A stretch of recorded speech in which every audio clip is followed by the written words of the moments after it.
Hello， 我今日咧要介紹就係妖怪手錶。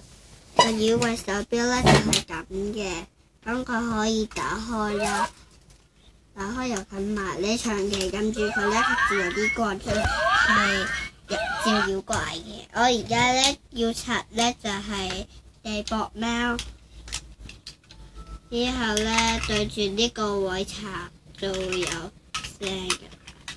就好似咁樣，就係咁啦，有聲咯。呢個咧就係羊面犬，之後咧佢有唔同嘅聲咯，就係咁啦。佢可以大嘅，咁樣大咯。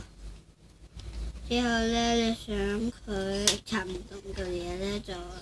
呢度咧有12個嘅，咁樣你可以揀你中意嗰種怪。你有嗰隻怪咧，你第一個咧就拆一種怪，但係你好多咧你自己揾一種怪去拆咯，係咁咯，拜拜。